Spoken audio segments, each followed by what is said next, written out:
Ms. Squally, your name, please. My name is what you asked for? I did. No, I'm not Peyton Ansley John Milton. I am the agent authorized to represent Peyton Ansley John Milton as written in all capital letters. And how do you choose to go forward? Pro se, please. Okay, you even know the right term, okay?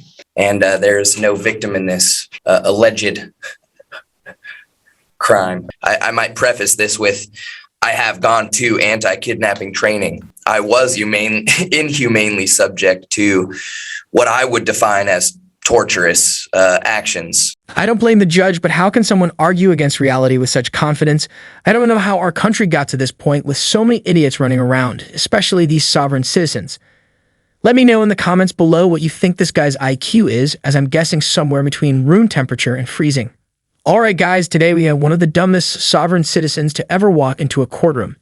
He is using the same old sovereign citizen script as if it were some sort of cheat code, and the judge just laughs at his face. And as to Mr. Milton, is there a competency concern, or is this I am not represented by anybody besides myself in my sovereign capacity. Appreciate you.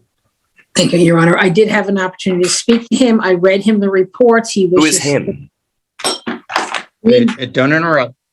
I'm letting I read him. I read him. You just sit quietly. Thank you. I read him the report so that he will understand the charges against him. He didn't wish to hear anything more about his rights, and he does not wish to be represented. Thank you. As the agent for Peyton Ansley John Milton, you are indicating to me that you're quite familiar with Peyton Ansley John Milton, and that's basically you. Is that correct? I am the agent authorized to represent Peyton Ansley John Milton as written in all capital letters. All right. And you understand, for my purposes, that language doesn't make any sense. So no, I do not. I understand. Okay. Well, I'm telling you that. And so I am, until you disabuse me of the motion or the notion, I am inclined to believe you are both the agent and the person. So, and it's I'm not a person. I am one of the people. Thank you. Okay. Thank you. All right. So for the record, that's my finding. Yeah, hold on. We're not done. Okay. Have a seat. You got it. And thank you. Mr. Sharp, let me swear you in. Swear the testimony and probable cause application be the truth, whole truth, and nothing but the truth. I so swear, Your Honor. Okay, Mr. Sharp. So this information comes from a report of Officer Evers of the Lacey Police Department. She responded to an unwanted person complaint at a 7-Eleven store. Upon arriving, Officer Evers contacted staff who advised her that it was a white male, approximately 5'5", with a beard, wearing green long-sleeved flannel. Staff advised that he was intoxicated and belligerent. At one point, the male stated he would be waiting outside when they got off work, that they asked the male to leave multiple times and he refused. Once they called the police, the male returned to his Toyota 4Runner, that it was parked outside the gas station. Staff stated that they didn't feel safe, wanted the male trespassed. Officer made contact with the male, immediately was able to identify him as Peyton Milton. Officer knows Mr. Milton is a local transient that lives out of his car, has had several social contacts with him. Officer Evers asked Mr. Milton if he was just inside the store. He stated that he was. He stated that he was too drunk to be held accountable. When he was detained, this sovereign person chose to remark, "I'm to be held accountable," rather than, "I didn't do it," or "You got the wrong guy," simply admitting to the offense and then attempting to avoid blame because he was too inebriated. Sovereign citizens never cease to astound me with their utter ignorance of the nature of the law. It seems like all of these people have the same victim complex and believe that if they say enough nonsense, the laws will not apply to them. For example, I don't understand how you could be out of 7-Eleven committing all these crimes and getting wasted too, and then you just play the "I'm too drunk" card. I'm not sure if I'm correct, but I sincerely think that these people are just victims, professional victims even, but I suppose that's what you get when you purchase their little sovereign citizen course from Reddit. Anyway, let's get back in since things are going to get much hotter. Officer advised Mr. Milton that he'd be trespassed from the 7-Eleven, and he stated, "I understand what you have to do." Mr. Milton offered to manually push his car to a gravel lot about 25 yards from the 7-Eleven so that he wasn't on the property since he was too intoxicated to drive. Officer agreed and gave Mr. Milton until nightfall to push the car out of the lot. Officer provided Mr. Milton with his phone, and he replied, "Can I go back in and charge it?" The officer advised him that he could not charge his phone at this 7-Eleven and that if he entered the store again, he would be arrested. Officer provided Mr. Milton with a copy of the trespass form. And then at 16:23 hours, staff called dispatch advising that Mr. Milton was back inside the store. Staff advised that Mr. Milton said he was too drunk to be held accountable, and that he left again once they called dispatch, and this time he again left his cell phone in the store. Officer then contacted Mr. Milton. He again stated that he was too drunk to be held accountable. Officer noted that Mr. Payton was intoxicated but functional and able to understand the officer's instructions. Officer advised Mr. Milton that he was under arrest for trespass, detained him without incident. He was then booked into the county jail. The Nisqually jail. On the charge of criminal trespass first degree, is the city making a motion to revoke the deferral on the assault conviction or Yes, on the Your assault case? Based on the new law violation, yes. Thank you. And let's see. Now, will I get a moment here to articulate anything? I'll let you know. So sit Appreciate tight. it. I'm still working through the process. Thank Of you. course. All right. So, Ms. Sharp, it appears that the assault was not a deferral. It was a stipulated order of continuance. That's correct, Your Honor. All right. Thank you. So we'll note the city's motion to revoke the continuance on the assault charge based on the allegation of a new law violation. And Mr. Milton is asking not to be represented by counsel. Is that correct? That is correct, Your Honor. Okay, so let's have a little chat about that. If you choose to represent yourself, which is your right, you can make that choice. But I want to make sure that we make a record that you are doing so knowingly and voluntarily. Ms. Langley is an attorney. I'm going to guess that you have not gone to law school and become a member of the bar. Is that correct? I can neither confirm nor deny that information, actually. Okay. So not being an attorney, you understand that if you represent yourself, the court cannot assist you in recognition of the fact that you're not an attorney. So you will end up missing things you're supposed to do. You will do things you're not supposed to do. And all of those things will likely work to your detriment. So it is never a smart thing to represent yourself. And frankly, if an attorney were to say they would represent themselves, I would have the same conversation with them and advise them, I think it's a foolish decision to make. You, however, have that right, as I pointed out. But I want to make sure you understand you have the right to have counsel. You have the right to have me appoint counsel, or you can hire counsel. And if you ask me to appoint counsel, I can appoint counsel at no cost. So you understand all of that. I appreciate that, and I do. Thank you. And how do you choose to go forward? Pro se, please. Okay, Your Honor. you even know the right term. Okay. Your Honor, I was not read my Miranda rights this most recent time. I believe I'm supposed to request a voyeur of the body cams. This sovereign citizen goes pro se because of course he does, and now he's asking the judge how to get the body cam footage. Bro, you literally have a lawyer sitting right next to you on the Zoom call, literally ready to do this for you, and you just say no just to turn around and beg for help so somebody make it make sense. In the comments, these judges aren't your personal legal assistant. Like, this is what gets me about sovereign citizens. They literally act like they've cracked some legal secret code, but they can't even figure out basic procedure. If you're going to reject a lawyer, at least pretend you know what you're doing. Instead, he's literally fumbling through legal terms like he's ordering off of a menu. Your Honor, how do I request the body cam thing? Like, I just swear these sovereign citizens are the only people who think stubborn confidence is a substitute for actual knowledge. Let me know what you guys think. Is this peak sovereign citizen delusion here, or have you seen worse? Because I know I have, but this is just something else here. Like I said, I can't represent you. You're going to have to figure all that out yourself for purposes of today. I'll require 4 to 6 hours of unhindered internet access so that I can properly represent myself. If you would write that into a court order. Read your form on your constitutional rights. Did I read my form? I don't believe I was provided anything. Okay. Is there a corrections officer there? Mr. Upton. Yes, Your Honor.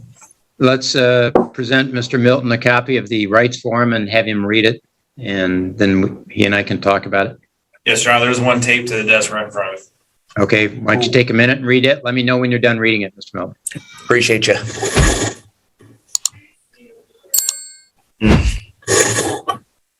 I haven't been Mirandized, so it's hard for me to even start since I can't technically be charged with anything.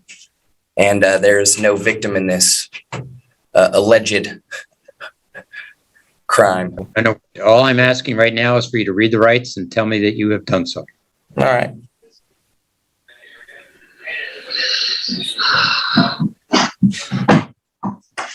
Would you please silence yourself? Forgive me.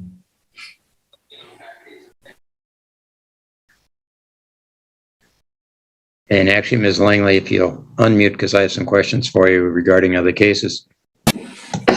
I have completed the reading, sir. All right, thank you. I'll talk about that with you in just a moment as soon as I finish this document I'm working on. Thank you. Any question about those rights that are on that form?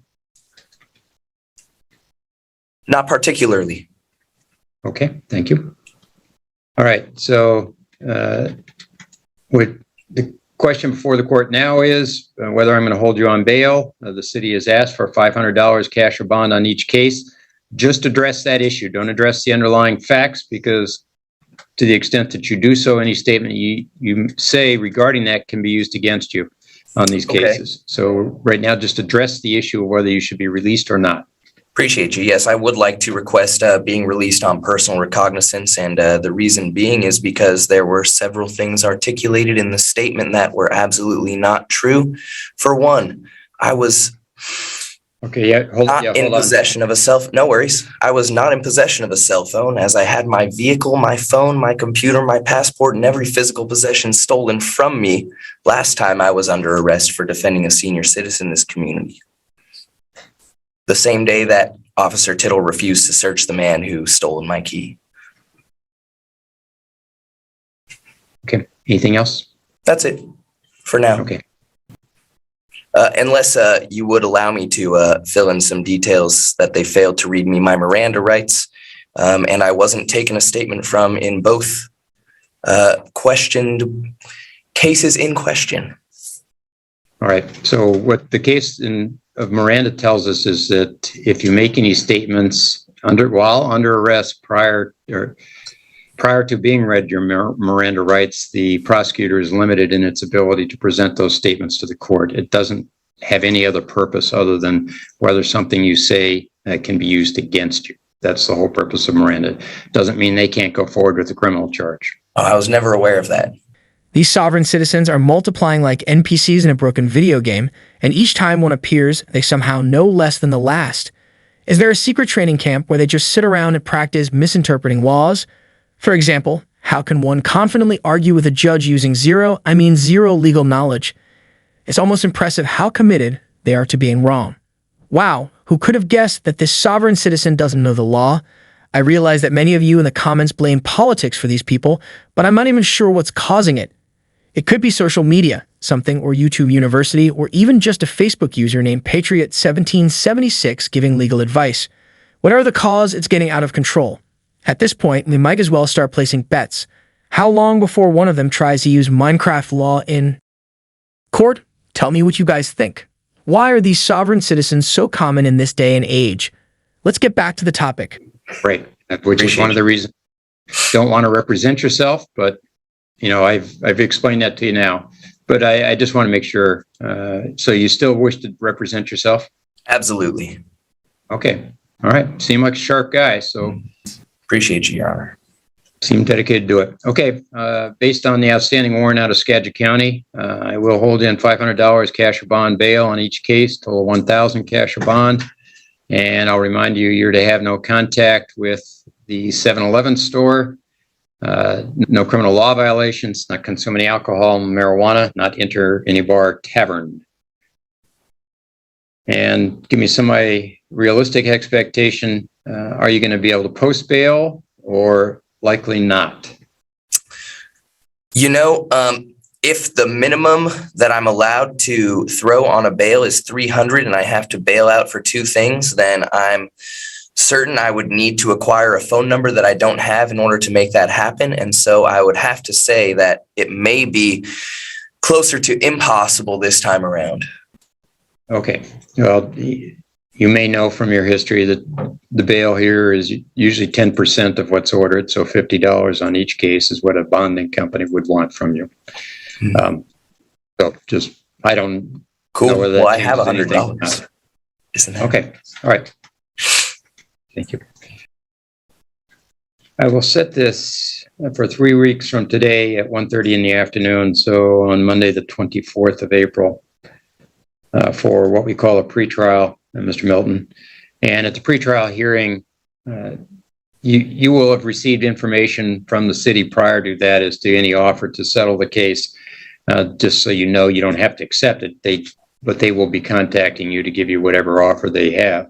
And then you'll tell them, the court at that time, whether you wish to accept the offer and enter whatever arrangement is made, or whether you wish to go to trial. So that'll be what we discuss on the 24th. awesome? In the meantime, will I be allowed 4 to 6 hours of unhindered internet access so that I can represent myself? Yeah, I do not regulate the jail, so you're going to have to talk to the folks at the jail. If you write it as a court order, I'm certain that they will be more likely to comply than if you don't. All right, I'm not going to write it as a court order. Like I say, I don't mess with how the jails run their jail, but Speaking they've of, heard by you, the way, and Mr. Sharp has heard you, and we'll go forward that on way. a side note, if I may, Your Honor, during intake, and I might preface this with, I have gone to anti-kidnapping training. I was inhumanely subject to what I would define as torturous actions. It was by C.O. Patero.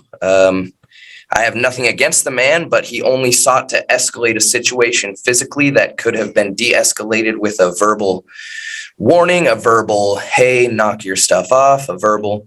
And I was completely compliant physically, as you can see on camera if you look in holding C on the night that I was intaken.